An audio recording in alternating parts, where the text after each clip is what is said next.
Okay, so today we are I'm going to do one more example of exponential. We've done two problems of an exponential decay, so we're going to do make up an exponential growth problem. Then I'm going to show you how to use Excel, kind of in a quick, just to demonstrate something. Then we'll move on to then we'll work one problem in our handout, and then we'll move on to section 3. So, I guess this is my chair. It's very short.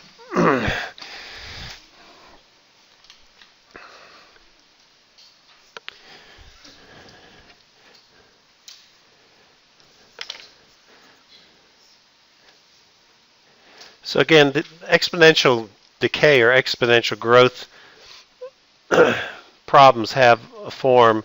There's some value, whether it's population or amount of material, and then there's some initial condition such that when t equals 0, the population equals the initial population. So when you set t equal to 0, you set the exponent equal to 0 and e to the 0 is 1.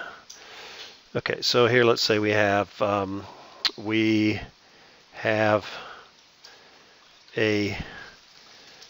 culture of bacteria.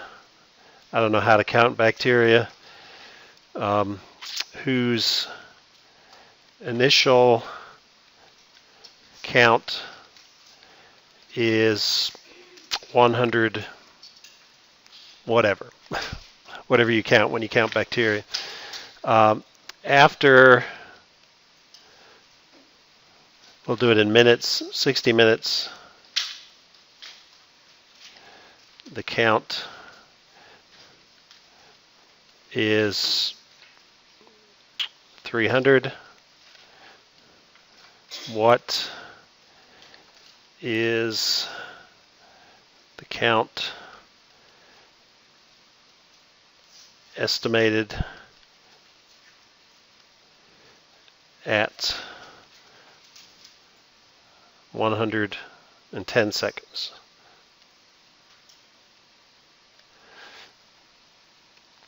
So what we're going to do is we're going to use the initial condition to find P0, which is basically trivial in this case. We're going to use this given amount to find the value of K. And then once we have P0 and K, we can then just plug in 120 seconds to use the equation. And I use estimated because it's outside of the measurement, so you're extrapolating to some extent. So what we would say is that T equals 0, P of 0 equals 100.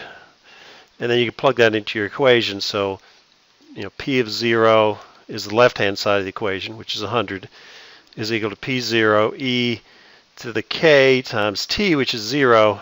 So you find out P0 equals 100. Okay. So at this point, we know that the equation for the population is going to be 100 times e to the kt. Then what we do is we know that P at 60 equals 300. So we set the left-hand side equal to 300. We set the time equal to 60. So our K is going to be inverse seconds. If this is seconds, K is inverse seconds. So the units come in, the units as far as time come in when you set your K. So if they gave you, if they wanted to know two hours or something like that, that should be 120 minutes. I don't know why I said seconds. So if you were given the time in hours, say this was 2 hours, you'd have to convert to minutes so that the units would be consistent. Okay, so then you take the natural log of both sides. Actually, we don't do that yet. We've got to divide out. So you're going to divide both sides by 100. So you get 300 divided by 100 is equal to 100 divided by 100 times e to the 60k. So you get 3 is equal to e to the 60k. Take the natural log of both sides. You can only take the natural log once you get the coefficient in front of e to be 1. So that's why I had to divide by 100. You can't take the natural log of 100 times e to the k. You could, but then you'd have to use the properties of logarithms properly. So it's probably better to get it right the first time. So the natural log of 3, you have to use your calculator for that. So the natural log of 3 is going to be 1.0986. And the natural log of e to the 60k is just 60k. So you divide both sides by 60. And you get k is 0.183. So now I know the equation based on those two pieces of information is 100 e to the 0.0183 t. And you can see it's exponential growth because, well, you know, I made it by assuming that k was positive, or the coefficient in front of k was positive. If I'd assumed it negative, it would have worked out in the long run anyway, no matter what I assumed. But once I get over here, you can see it's positive, so it means that it's exponential growth instead of exponential decay. And then the final step is you plug in, to find p of 110 minutes, you just plug in 110. So you get 0.0183 times 110.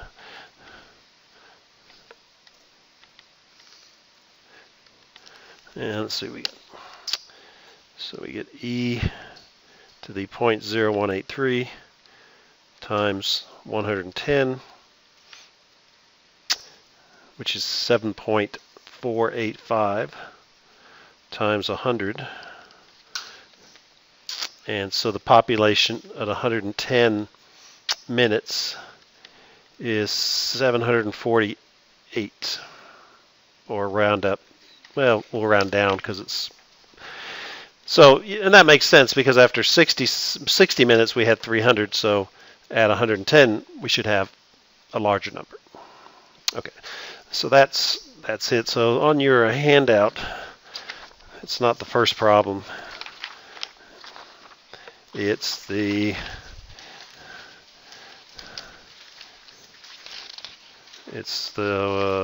on this page, the back of the second page. So it says a substance which has a half-life of 2,572 years, and the amount after 1,500 years is 250 grams. Determine the initial quantity and the amount after 20,000 years. Okay, so this is a little bit different because they're asking us to find the initial amount, but you can, the procedure is you're going to find k using the half-life. Once you have k and an amount at a particular time, you can use that to find the initial amount. And once you have the initial amount, you'll have the entire equation, and then you can plug in 20,000 years to get the final amount. So we're switching the order. So let me write that down for you. So you can look back at your notes in terms of half-life. You don't need to know what P0 is for the half-life because it's just the ratio. So what we know is that P at the half-life time divided by P0 is equal to 0.5. That's the definition of the half-life. And then that's going to be equal to e to the minus k times t. So you'll use t equals 2,572 years. So you'll solve for k, since the only unknown is k. Then the next part you'll do is you'll have p. You'll use p at 1500 equals 250 grams. And then you'll have P0 e to the minus k times 1500, right? So you'll use this k there. Once you have that k, you can figure out P0. And after that point, you'll have P of t is P0 e to the minus kt, and then you'll use t equals 20,000 to solve for that. Because you'll know P0 now. Here you're solving for P0. So here you solve for, can't draw math, for P0. So from this equation, you solve for P0. Once you have P0 and K, you can plug in any value T and get the answer. So that's kind of the procedure. So go ahead and do it. If you have any questions, let me know. If you get stuck, K should be pretty small, 0.000 something probably, just because the previous half-life problem we did, I don't remember what the half-life was, but it wasn't that far different than what we're using here.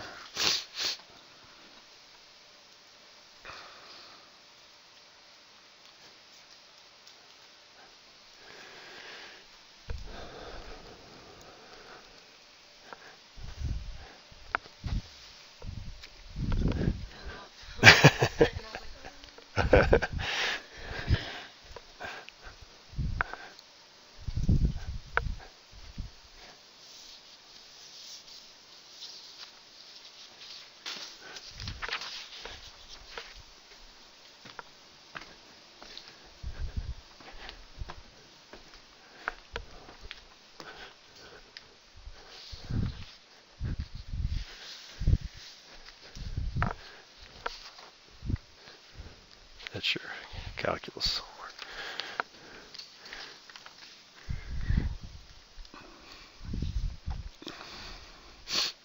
Before I forget, we're having a change in classroom location.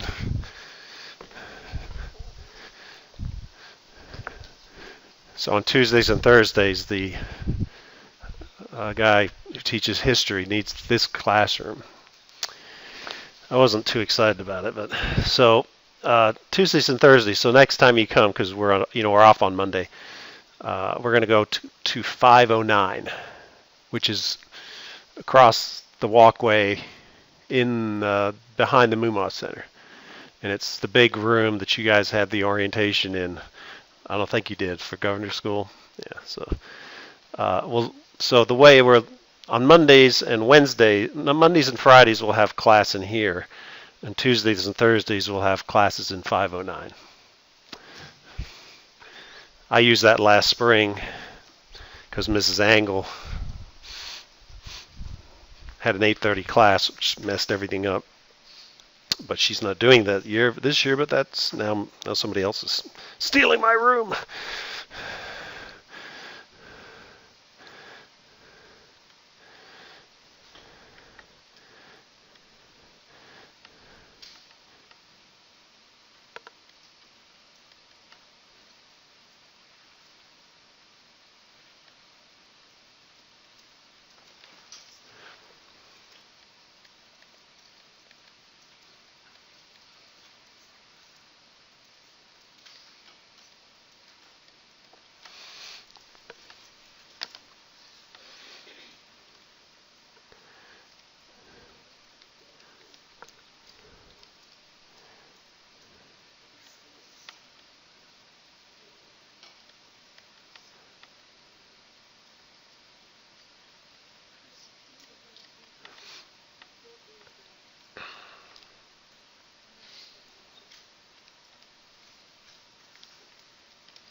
Yeah, this one's actually easy.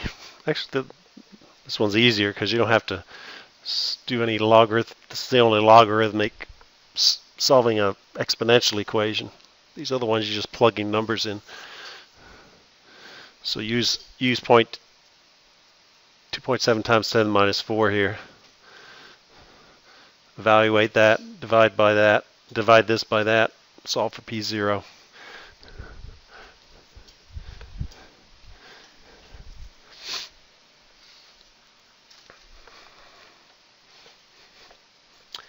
Get a drink of coffee.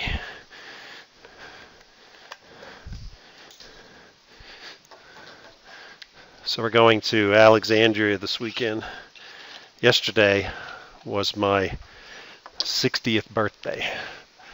And so we're going to Heather's house. And she has something planned. I don't know what it is. Last year, Martha had her 60th birthday. And so we went up there and we had this surprise for her, which was her high school best friend came down from Winchester, had a pedicure and a manicure at a local place, and we went out to lunch. I don't have any friends from high school, so nobody's coming to see me.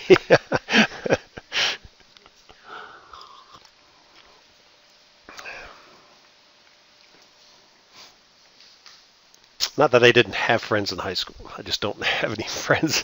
This is before the age of Facebook, and you keep in touch with your friends forever. You know, you lose touch.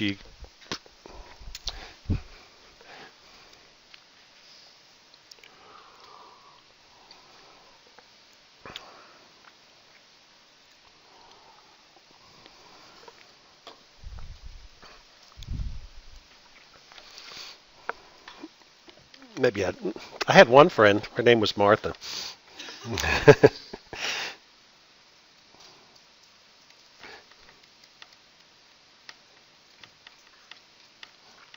I still talk to her.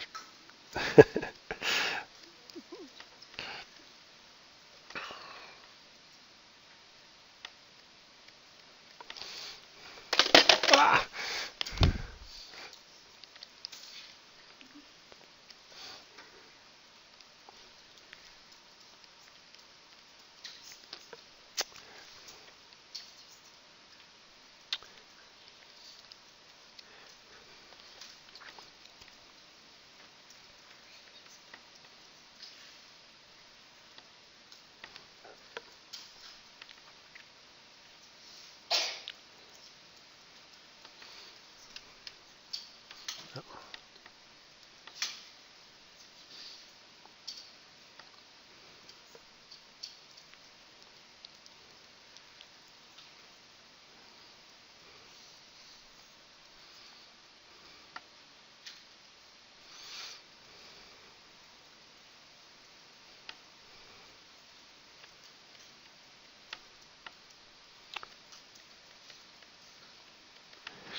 Okay, so that's my answer. Hopefully I'm right.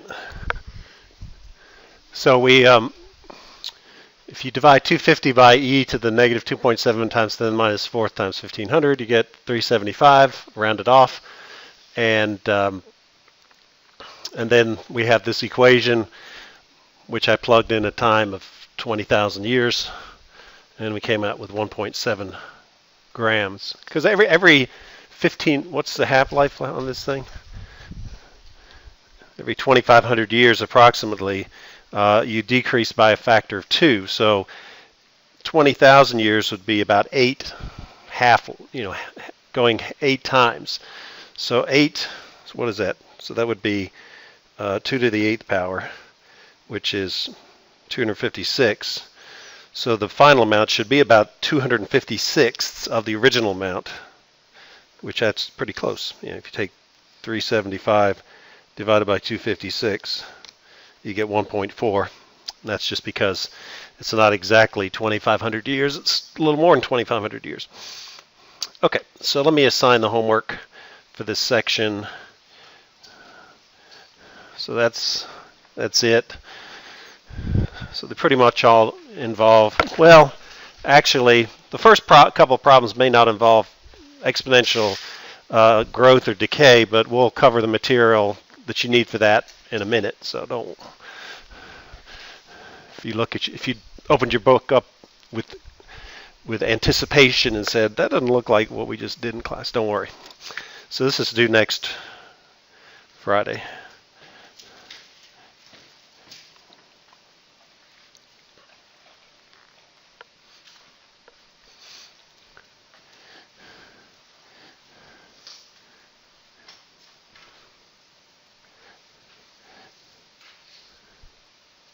So last night, Xavier's gone. Now I can talk now. Just kidding. Last night I was talking about politics. So he's the most conservative guy in here. But so I was watching MSNBC. So the big thing on MSNBC last night was Trump calling Haiti and African nations shitholes. Right? That was what it was. It was, or actually, he says, "Why are we bringing people from those?" Whatever. And then they tried to say, well, he's just observing that other countries are not quite as good as us. No, that's, if you said, I feel sorry for those people in those, then that would be, but if you say, I don't want anybody from those, then obviously it's the people that he doesn't want. It's not the circumstances. So the other thing, he said, why can't we have more people from Norway? One reason is because Norway's a nice place to live. They don't want to come to the United States. It's a socialist democracy, and they have universal health care and other kind of good stuff like that. It's cold, but that's not good. But it's still so. Yeah. So then I thought, okay, what's on the other guys? What's on Fox News? Sean Hannity. And they were talking about the dossier, which is the research on Trump during the election. So the whole thing with the dossier is that originally Republicans, but later Democrats hired this group to basically find out if there's any dirt on Donald Trump. And when they did it, they found man, this is really bad. This guy might be, the concept was that he might be, they might be able to blackmail him. Okay, so the guy said, I'm going to take this to the FBI because I think this is serious. This is not just he slept with somebody or whatever. So the guy, and then the FBI looked at it and said, yeah, we ought to be careful because we don't want to know if this guy's compromised or not. So what they're trying to do is they're trying to discredit the dossier, because they're saying the dossier caused the FBI to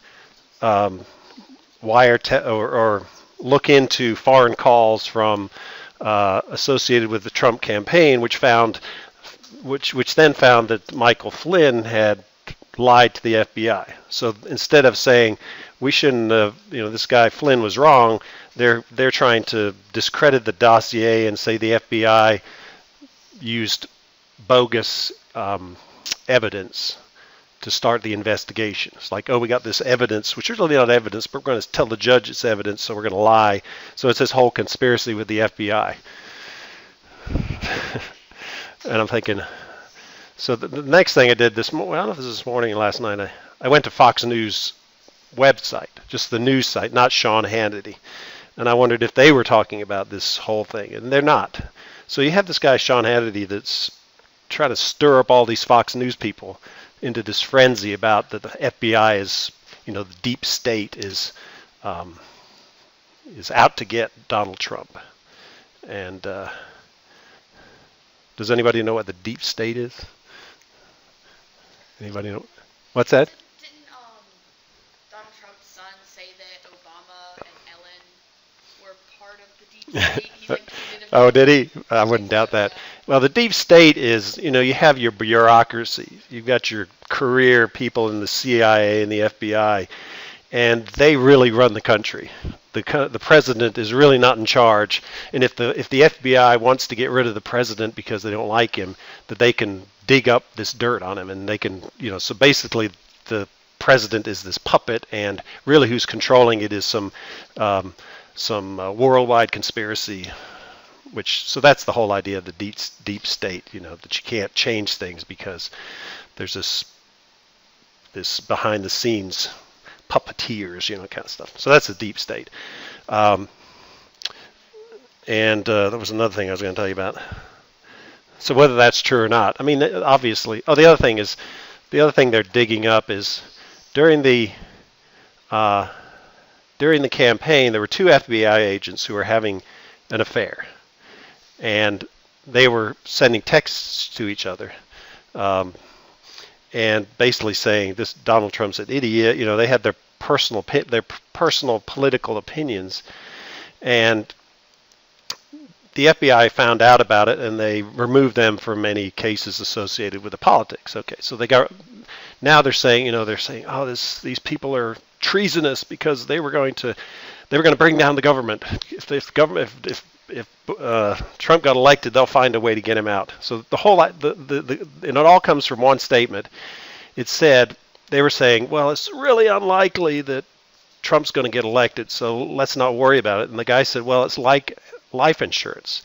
You get life insurance because you don't think you're going to die, but there is that small possibility you're going to die. So basically what they were saying was not that if Trump gets elected, we're going to kill him or something like that. What they were saying, if you actually know anything about life insurance, and probably Donald Trump doesn't because he has so much money he doesn't have to worry about it, that that even though you don't think you're going to die, you still get insurance. So even though I don't think Trump's going to get elected, I'm still worrying about it, because there is that possibility. Not that I'm going to subvert him and try to undermine him, and they can't anyway because they got so they're taking one statement about life insurance and basically saying that they were planning on overthrowing Trump if he ever got in. That's the other. So it's pretty crazy. Okay, so I'll have to edit all that out of my lecture. Okay, so what I'm going to show you here is, did you ever, well, you didn't use it in Mr. Pell's class because I know he doesn't use Excel. So I'm just going to demonstrate how you use Excel to do a curve fit of experimental data. In this case, it's going to be an exponential growth type result, so that you can kind of just get a feel for what somebody might do if they were a scientist. So I'm not expecting you to do this. Just want to give you a feel for how this thing works. Okay, so what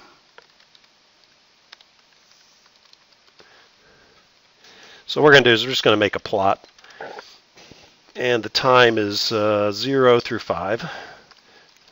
I don't know what the units are. Does it say? Hours. Okay, so 0 through 5 hours. And what they did is they actually did measure the population by counting cultures of some kind. So it's 126, 151, 198, 243, 297. Did you guys talk about regression at all in statistics? Where you best fit to a curve, best fit to data, correlation coefficient? I don't see any nods of any kind of okay. I know you hypothesis testing. You did talk about that, right? Okay. Okay. It doesn't matter.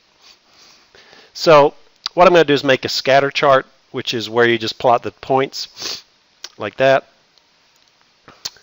So this is my x-axis, which is time. This is my y-axis, which is population. And you might say, well, that's linear. And what you can do in Excel is if you click on the data points and you right-click it, you'll see there's a choice that said add trend line, which is really add regression line. And then you can choose a linear fit. So you're assuming it's a linear behavior, and it's not too bad. I mean, I've seen a lot worse than that. But obviously, this one's above the linear regression. This is below. And what linear regression does, it comes up with a linear equation that fits the data the best, so that the deviation of the predicted value from the actual value is a minimum. So they measure what this is, and they measure what this is, and it turns out this curve gives you the least error relative between the equation, the curve fit, and the data. And actually use calculus to do that. So to come up with the equation for to come up with the procedure to figure out what the equation for this line is, you use calculus, which I don't think you talk about until Calc 3. But now you can change the kind of curve that you think it is. You can think if it's exponential, logarithmic, and you can kind of see the curve shapes over here. So if it's sloping a little bit upwards where it's increasing, then it's exponential. If it's kind of drooping like that, then it's like a logarithmic. If it has more ups and downs, it might be a polynomial, and you can change the order of the polynomial. In this case, exponential is the best fit. Well, let me just show you something too. If you can display the equation on the chart, and you can display r squared.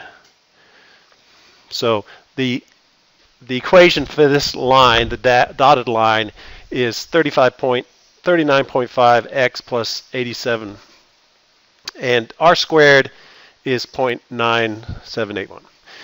So it turns out that so I read about this. I didn't know.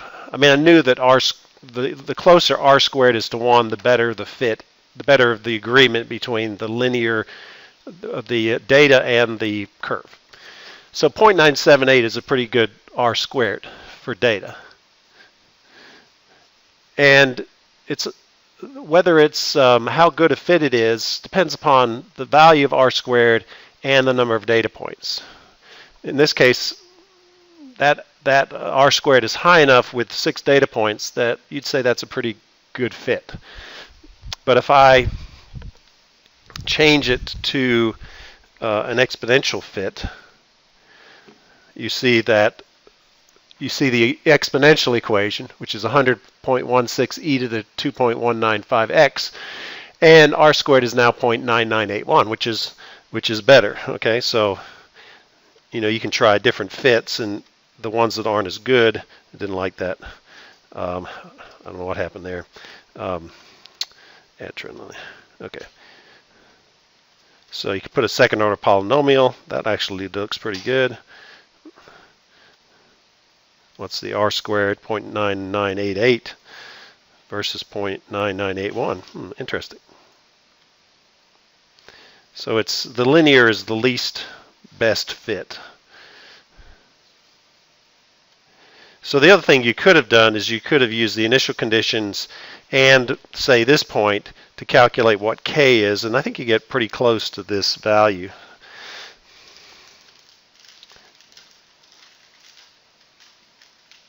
Well, actually, let's just do that. I don't think I've ever done that before, so let's just see what it is.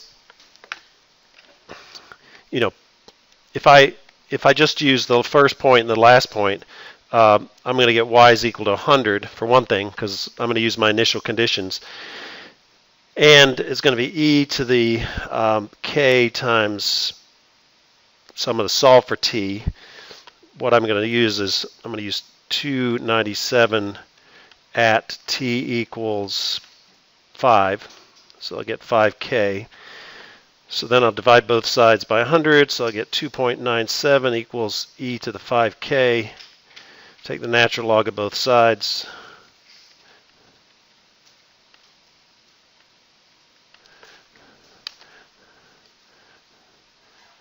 So natural log of 2.97 is 1.088 is equal to 5k. So divide that by 5, and you get k is equal to 0.218. So using the first point and the last point, my equation would be y equals 100 e to the 0.218 t. Versus if I do a regression analysis, I get 100.16 e to the 0.2197 t. So you can see they're pretty close. So those are two ways that you might come up with a approximation for the relationship between n, t, and n. One is to use a regression. The other one is to use assume that it's an exponential function and use this to find k and this to find the initial condition. So.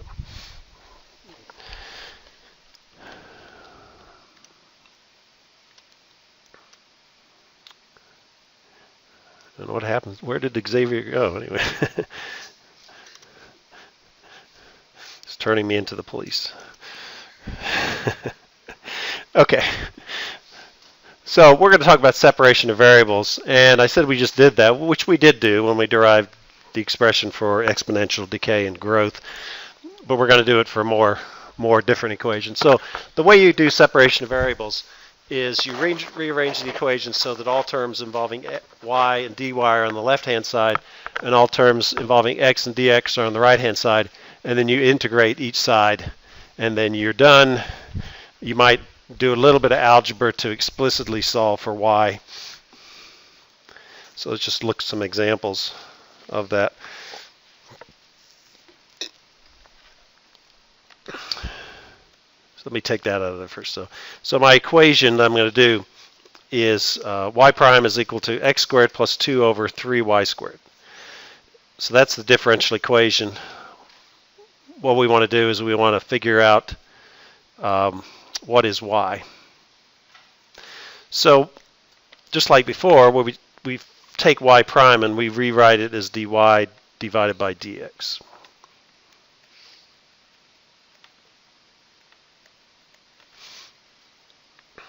And then we rearrange the equation so that all terms involving dy and y are one side. So you can see if I multiply both sides by 3y squared, I'll get 3y squared dy, and then multiply both sides by dx is equal to x squared plus 2 times dx. Then integrate each side.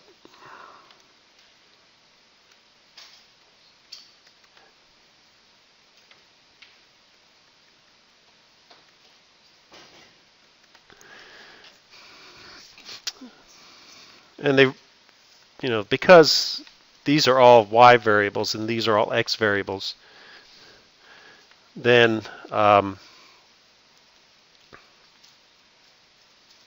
we just use our normal integration formulas. So you get 3, and you add 1 to the exponent, divide by the new exponent, and then over here do the same thing. We get x cubed over 3 plus 2x plus c. So we just add one arbitrary constant.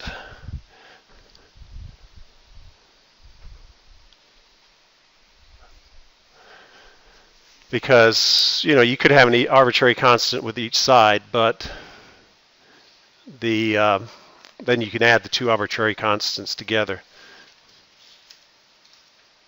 and get one arbitrary constant.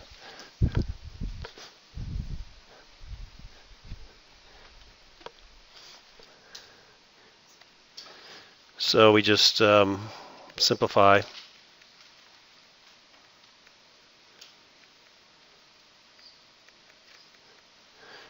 That's it. We call that the general solution.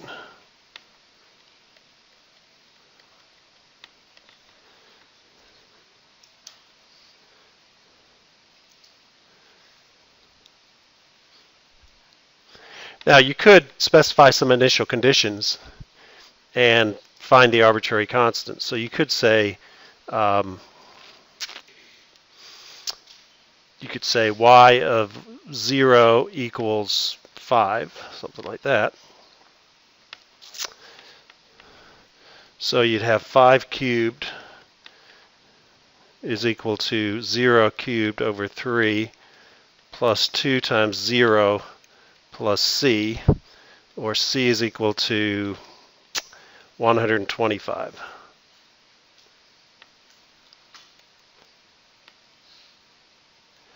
So then you can plug that back in.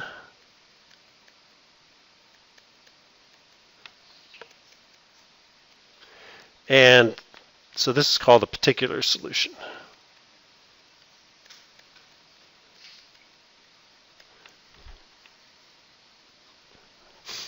Where's everybody leaving on me?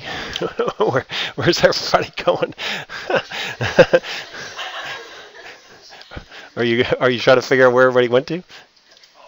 Oh, there he is. He's finally back. I was worrying about you. Yeah, sorry, I was. Oh, we're okay.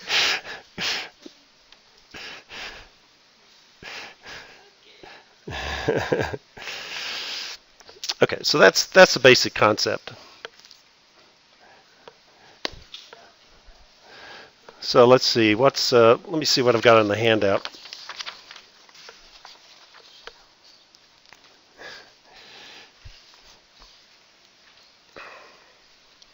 Yeah, this one looks like one of the ones on my handout. So why don't you? So let's do this one on the right-hand side. It's the second one on the front page.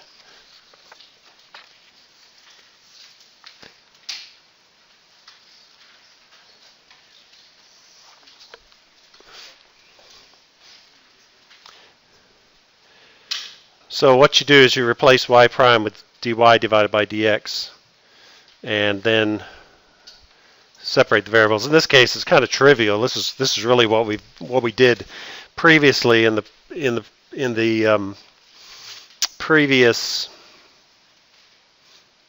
semester, except we would have already had everything on the right-hand side anyway. It's kind of to try to remind you of how you use u. You're going to have to use u substitution to solve the x part of the equation.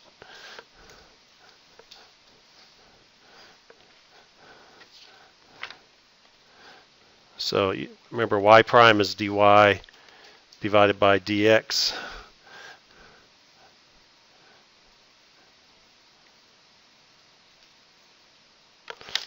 So the left-hand side is just going to be dy. There's not going to be. And the right-hand side is just a integral that you've probably forgotten how to do already, unfortunately.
Yes.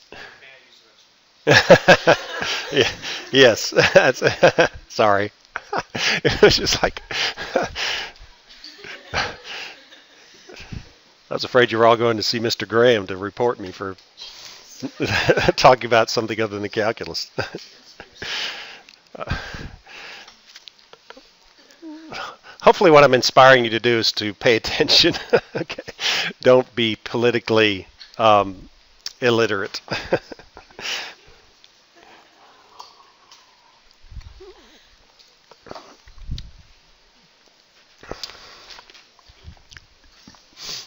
Okay, here's another. This is a. So I'm. These are civic lessons. So does anybody know what the 25th Amendment is? Has anybody heard about that? Xavier, do you know? You might know. The 25th Amendment. Isn't the 26th Amendment the one that lowered the voting age? Is the what? I don't remember the 25th. Yeah. So the 25th Amendment is the one where you can decide whether the president is fit for office or not. That's the one they've been talking about. Originally, it was done after Kennedy was shot, because if you have a president who is, has been shot in the head and he's still alive, but he can't function, how do you decide whether he's not dead, but he's not functioning? And that was the original reason for the 25th Amendment. Some people have been saying that you could use it to remove a president because you think he's crazy. I was reading this article. It was talking about, if you don't like a certain politician, how do you react to it? One is, in terms, you could hope the 25th Amendment gets invoked, which is not going to happen. Okay. Because not only does his cabinet have to decide that he's crazy or incapable, but Congress has to vote 2/3 majority in both houses that he's also crazy. Well, that's not going to happen because they're Republican dominated. The second is impeachment. That's probably not going to happen either. So they basically were saying that the only realistic is voting. You got to vote.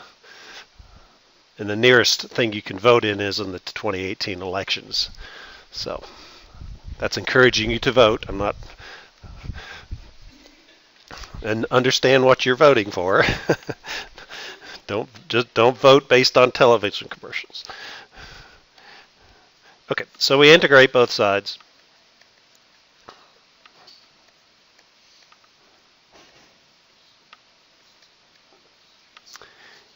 And so the right-hand side left-hand side just becomes y. And for the right-hand side, you're going to let u equal x squared minus 9. So du is equal to 2x dx.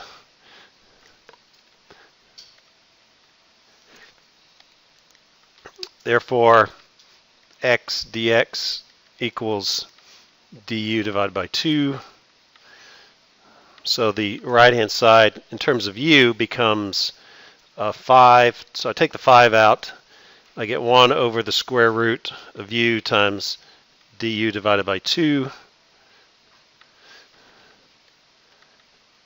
And then you rewrite u as square root of u as u to the 1/2. Move it to the numerator. Factor out the 2.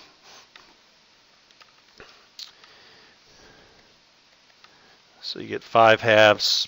Use the rule. Add 1 to the exponent. Divide by the new exponent. Add your arbitrary constant c. The 2 cancels out with the 1/2 in the denominator. So, and you can rewrite the square u to the 1/2 is the square root of u, but u is x squared minus 9. So that's your answer. Again, that's called the general solution. And if you were given some initial conditions, you could use that to find C.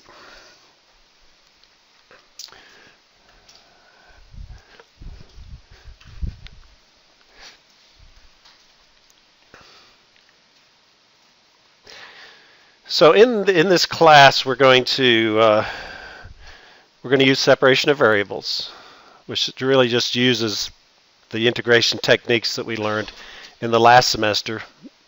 If If it's in terms of y, we do everything just like we normally do. It's all in terms of x. The next thing we're going to talk about is converting equations through transformations. We've done that before here. You know, we didn't have an equation on our formula list that allowed us to integrate that top equation, so we made the substitution that u equals x squared minus 9, and you know the rest of it follows, so that we do have a rule for that which we apply. So it was a transformation. So there are ways to transform equations that you can't separate initially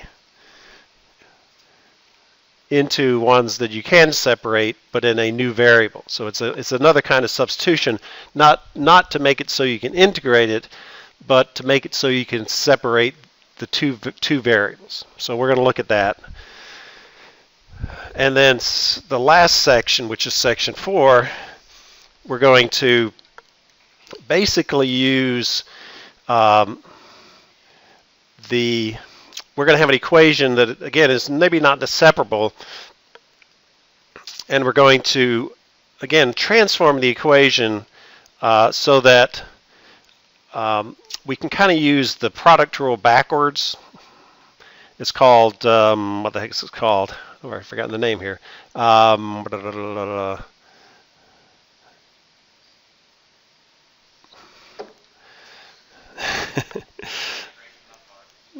that's integration by parts. It's kind of like it, but it's not integration by parts. It's called, what the heck, I'll just go look it up because I can't think of it right now. So it'll probably come to me before I actually look it up.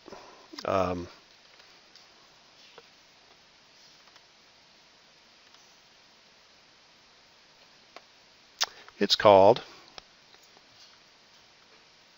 integrating factor. Okay, so that's the next thing we'll do after separation of first we've done separation. We've looked at a couple of problems with separation of variables. We'll do a few more. We're going to transform non-separable equations into separable equations using transformations, and then finally we're going to talk about this concept using integrating factor, which takes a first-order linear differential equation, and by multiplying it by the whole equation by a function, it makes it so that we can manipulate it so that we can integrate it. And that's a lot of solving differential equations, is we don't have a lot of techniques. We have basically separation of variables and integrating factor, or guessing. And so if you ever take a class in differential equations, you'll find out that's what happens. It's a little, it's not quite as straightforward. It's probably more like physics than calculus in terms of taking that class. So if you like physics, does anybody? I'm not sure if anybody does like physics, but then you like differential equations. But we'll just introduce the whole concept. Okay, so that's it for today. We're going to stay in here for physics, so we'll come back at 9:15.